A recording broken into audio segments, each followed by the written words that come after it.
Hey all, welcome back.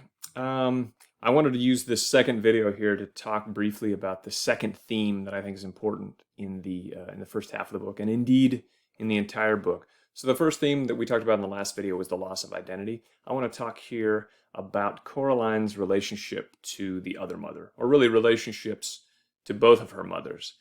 So the mother-daughter relationship. I think that this theme is closely connected to Coraline's struggle to find her own identity. So her relationship to the other mother, I think, is a crucial part of that. This maybe comes as no surprise in the sense that usually the mother figure is a crucial part of a child's identity construction. Mothers usher us into the world. They care for us. They shape us as we grow up. So a crucial part of your identity. Yes, mothers. My mother still, in fact, I think I've become my mother at this point in my life. At least that's what my sister and my wife tell me. But anyway, so the mother is a key influence here. But interestingly, in this case, Coraline has two mothers who are a study in contrasts, right? One, we have the real mother. She's always working, seemingly distracted. She ignores Coraline.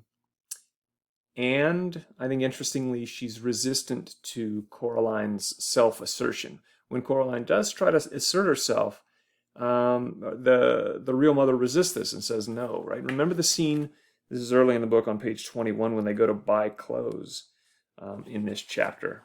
I have my trusty flashlight here. So this is on 21, page 21. They go to the store. They went to the department store to buy the school clothes. Coraline saw some day-glow green gloves she liked a lot. Her mother refused to buy them for her, preferring instead to buy white socks, navy blue school underpants, 4 gray blouses, and a dark gray skirt. But Mom, everybody at school's got gray blouses and everything. Nobody's got green gloves. I could be the only one. Her mother ignored her. She was talking to the shop assistant. They were talking about which kind of sweater to get for Coraline, and were agreeing that the best thing to do would be to get one that was embarrassingly large and baggy, in the hopes that one day she might grow into it. Okay, so that's an interesting moment in the sense that it's mother-child, mother saying no, but really putting the brakes on the self-assertion by Coraline. Just refuses to buy the clothes she wants. And I think it's interesting too, right, that instead of the clothes she wants, the day green boots or gloves or whatever, she gets a sweater that she can grow into. Right? The suggestion there being that she's not old enough. She's still very childlike, and that maybe she will become something bigger and more mature than what she is right then. Right? So it's a very infantilizing scene, I think. It's also, one other thing about the real mother, she's not a very good cook. There's the scene where I think right in that same chapter, they go home and they open the fridge and there's nothing there. And she says, oh, well, I'll run to the store and get some frozen fish sticks or something, right? So the mother not providing the kind of sustenance, right, that mothers maybe are supposed to do. Okay, so that's the real mother. And the other mother seems to be the inverse, the reverse of this, right? She seems to possess all the maternal qualities that the first one does not. She's super attentive. All she cares about is Coraline. She makes great food. It's perfect food. It's all of Coraline's favorite food. She gives Coraline all the toys and desserts she wants. She's very indulgent. What's more, she seems to be kind of almost all powerful. Right? Her husband is basically her servant. She controls everything in her world. She creates things from nothing. So she has a great deal of what we would call agency, right? Power. She can make things happen on her own. So we have these two contrasting mothers that are set up here. So what do we make of those contrasts? What I'd like to suggest is that, among other things, the two mother figures mark a transitional journey for Coraline. That is, they represent a starting point and an end point for Coraline's maturation, her growing up, and finding a new, more mature identity.